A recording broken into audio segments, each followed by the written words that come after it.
Bonjour, bienvenue sur le Journal Toulousain version télé. Aujourd'hui, on reçoit André Galligo. André Galligo, c'est le fondateur de votre hebdo, le Journal Toulousain. Mais il se présente cette fois sur la seconde circonscription pour les législatives. On va aller à sa rencontre. On va dans son bureau.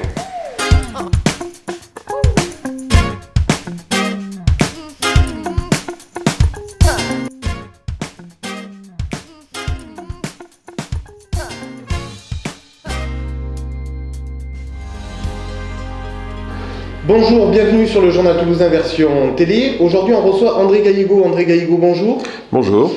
On va parler politique, puisque vous avez annoncé votre candidature sur la seconde circonscription pour les prochaines législatives. En effet.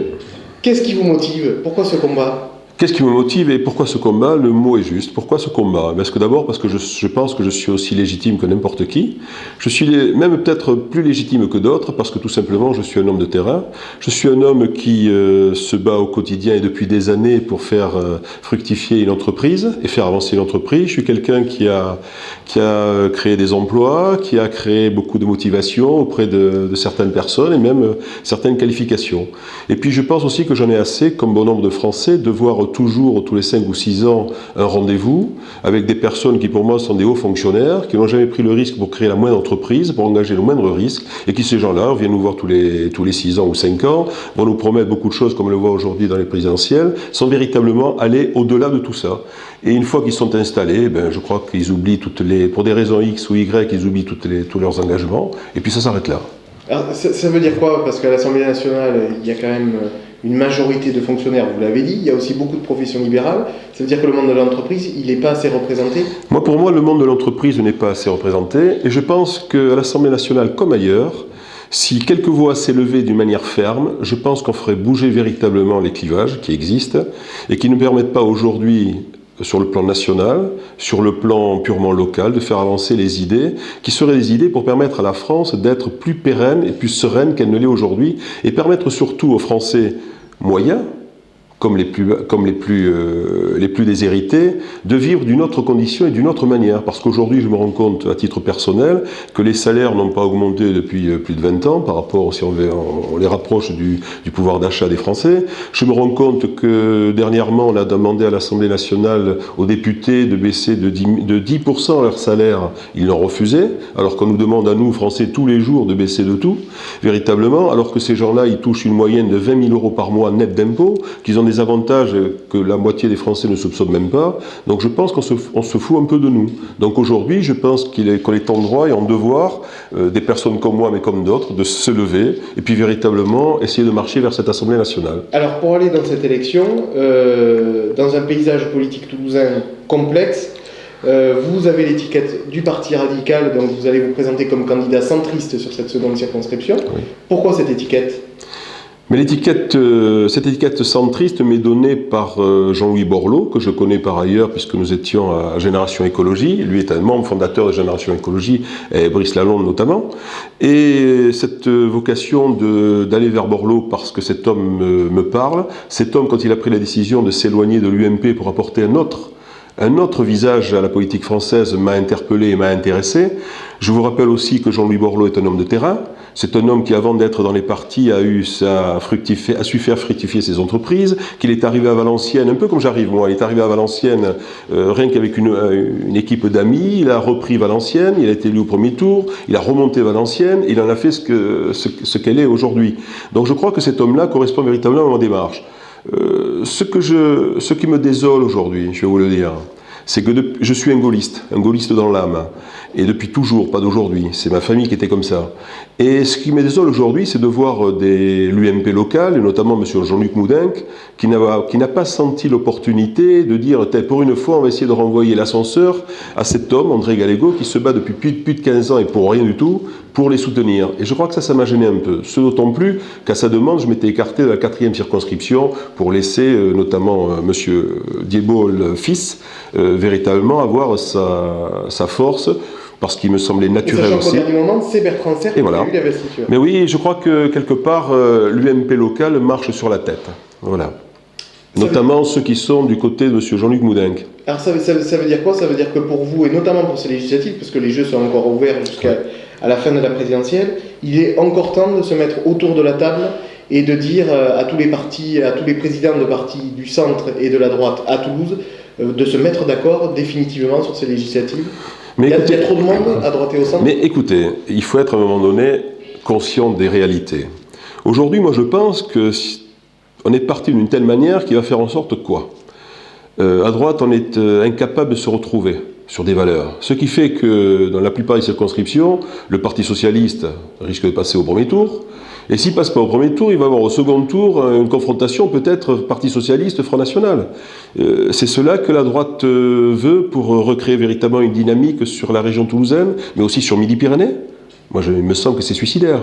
Alors je pense qu'il y en a assez d'avoir tous ces combats, que l'on devrait, comme vous le dites si bien, se retrouver autour d'engagements pérennes, de véritablement faire le tour. Et moi, je vais vous le dire très franchement, s'il faut que je me retire dans la seconde pour permettre à quelqu'un qui défend mes idées d'aller beaucoup plus loin, mais je le fais demain matin. C'est pas un problème. J'ai su le faire sur la 4e circonscription, qui était la circonscription où j'avais apporté le soutien au regretté Jean Diebol, et aujourd'hui, pour laquelle je me bats depuis toujours, et pour laquelle ma famille se bat depuis toujours, et milite. Donc je crois que je l'ai laissé du bonne foi. Je pensais pas que c'était Bertrand Serpe qui allait l'avoir, hein, parce qu'on avait parlé plutôt de M. Espuglas. Donc je veux dire, c'est ça. Mais aujourd'hui, on se doit. Et puis on se doit aussi de penser à l'avenir. L'avenir, c'est quoi? C'est 2014.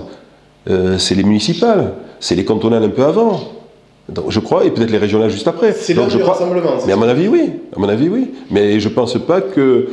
Ou alors ça va être demain, peut-être même dès la semaine prochaine, l'implosion de l'UMP. Et chacun va partir de son côté. Et puis il y en a sûrement qui vont créer un mouvement politique en se rapprochant de l'extrême droite, comme certains le pensent déjà à l'UMP. Et d'autres vont faire peut-être un grand centre et vont refaire l'UDF, que moi, à titre personnel, je regrette que l'on ait détruit à un moment donné. Voilà. Alors, quand on part dans une campagne, il y a l'adversaire. L'adversaire, il est connu. Sur la seconde circonscription, c'est Gérard Bapt, qui est député depuis, on va dire, des décennies maintenant sur Toulouse, qui a été candidat même à la mairie de Toulouse du temps de Dominique Baudis. Vous avez quelle vision de cet adversaire ? Très franchement, je vais vous dire, moi je ne parle jamais des autres en tant qu'adversaire. Moi je pense que c'est quelqu'un qui a ses valeurs, qui a ses forces, qui depuis quelque temps avance aussi d'une... Bon, il a été, comme vous le disiez, en 83, candidat au municipal face à Dominique Baudis. Bon, il a échoué de très peu à l'époque. Hein. Ensuite, il est devenu député. Moi, ce que je reproche très souvent aux politiques de droite comme de gauche, c'est de vouloir rester ad vitam aeternam. Lui, il va proposer là son 7e mandat. Son 7e mandat, moi je trouve que c'est trop. Mais à droite, il y avait Méhaignerie qui était prêt à partir pour un 11e mandat. Donc c'est aussi ridicule. Voilà, je pense qu'aujourd'hui, M. Bapt devrait se retirer, devrait être passé, je pense, quelque part le flambeau à quelqu'un d'autre, et puis partir différemment. Après le reste, bon, M. Bapt, lui, par exemple, il s'est illustré il n'y a pas très longtemps sur le Mediator, c'était très bien, c'était parfait. Mais il est quand même médecin, donc moi je doute, bon, et les médecins en général, toutes les associations qui concernent les médecins sont soutenus par des laboratoires. Alors quels sont les bons, quels sont les mauvais, je ne sais pas, il faudra peut-être qu'un jour il explique lui aussi. Alors pour que les électeurs justement de la seconde circonscription vous découvrent, vous êtes un homme qui, vous avez parlé du monde de l'entreprise tout à l'heure, qui est engagé aussi sur le domaine associatif. Vous avez une association qui s'appelle France Génération Plurielle. Est-ce que vous pouvez la présenter ? Je suis engagé d'une manière associative depuis toujours. Mes parents l'étaient déjà par ailleurs. Ma mère a fait partie de ces premières personnes qui sont parties en Roumanie pour apporter aide et réconfort aux familles roumaines dès l'instant où l'ère Ceausescu s'est terminée. Je suis un homme de terrain, donc depuis très longtemps, et de réflexion. Je suis un humaniste qui depuis très longtemps a compris que l'intérêt de chaque personne, c'était de concevoir le meilleur devenir à l'autre. Moi, je ne peux pas fonctionner si, quelque part, je ne vois pas à côté de moi et autour de moi des gens heureux. Je fais partie de ces personnes qui, même à plus de 60 ans, ont toujours un rêve d'avance à partager. C'est ma formule, c'est ma démarche. France Génération Plurielle est arrivée d'une volonté, d'abord d'une analyse que les générations, quelles que soient, elles sont coupées les unes des autres. Alors qu'on se rend compte qu'un gamin de 14-15 ans aura plus de relations complices avec son grand-père et sa grand-mère qu'avec ses parents. Et finalement, au-delà de tout ça, il n'y a rien qui ne se crée. Donc il y a une génération plurielle à créer, c'est-à-dire véritablement des liens sur le plan de l'âge. Mais il y a aussi une génération plurielle qui nous inquiète, qui est une génération qui concerne la France, où des hommes et des femmes sont de tous horizons, de toutes démarches, de toutes confessions.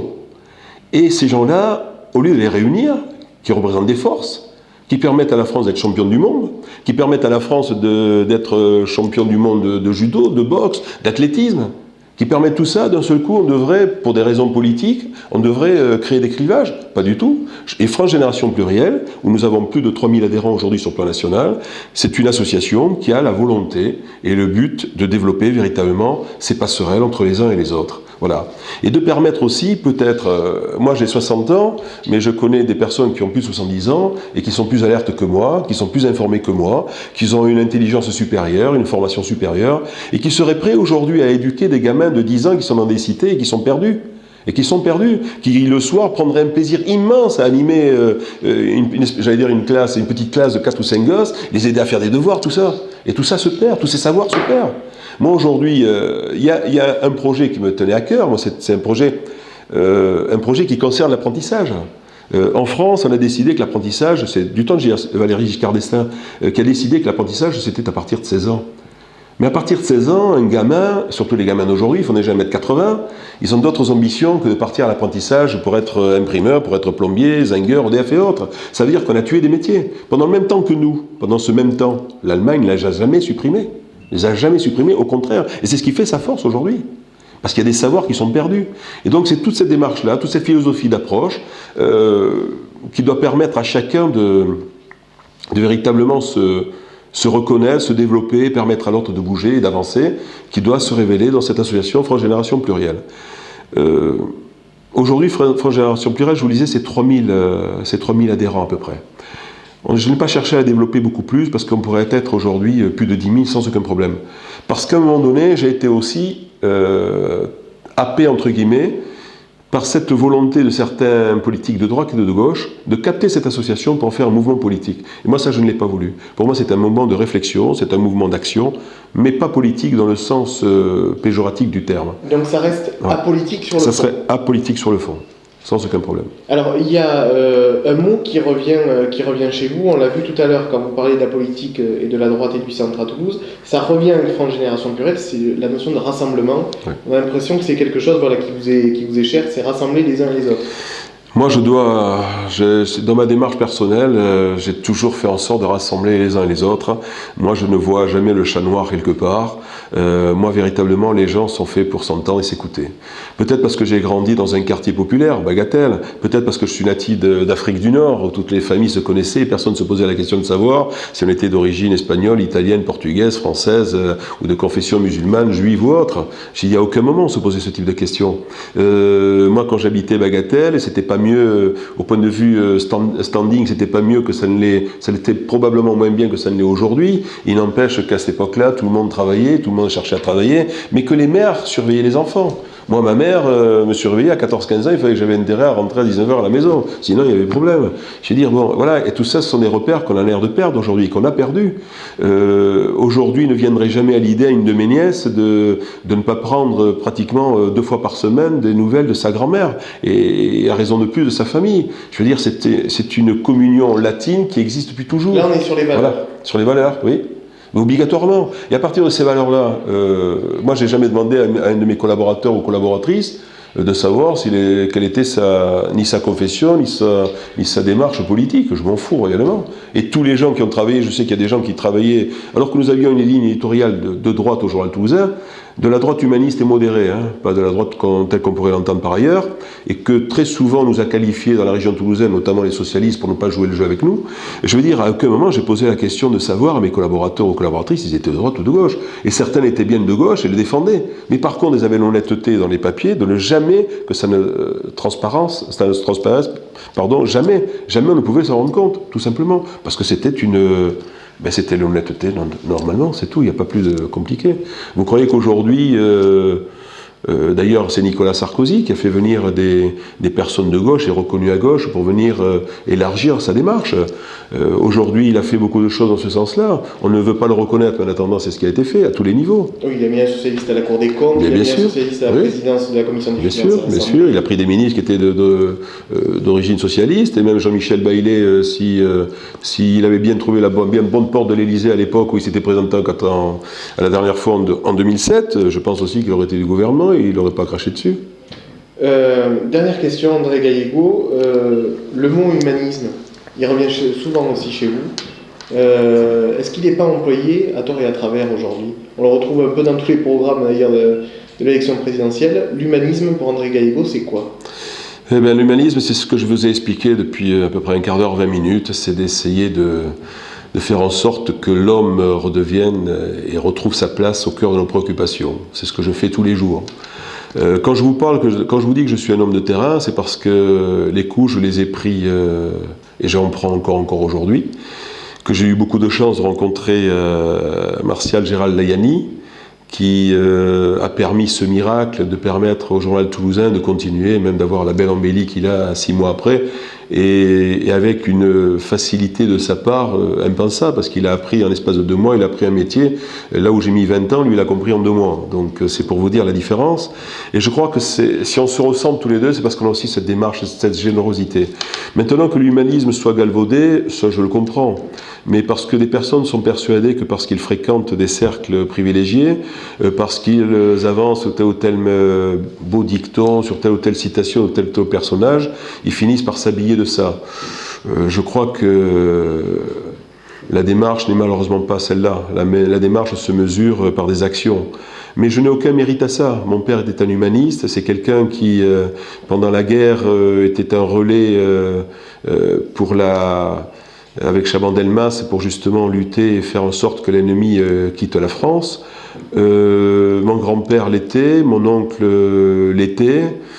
Je veux dire, c'est d'une manière totalement naturelle. Ma mère est une humaniste.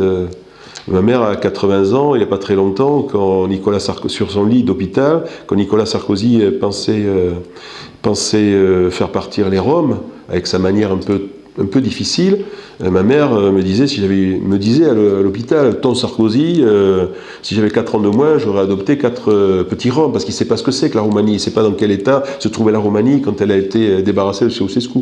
Voilà, et je crois que c'est tout ça. Voilà. André Gallego, merci pour cette interview pleine de franchise et en tous les cas sans langue de bois. Et à bientôt sur le Journal Toulousain version télé. Eh bien, c'est moi qui vous remercie. Et bonne journée.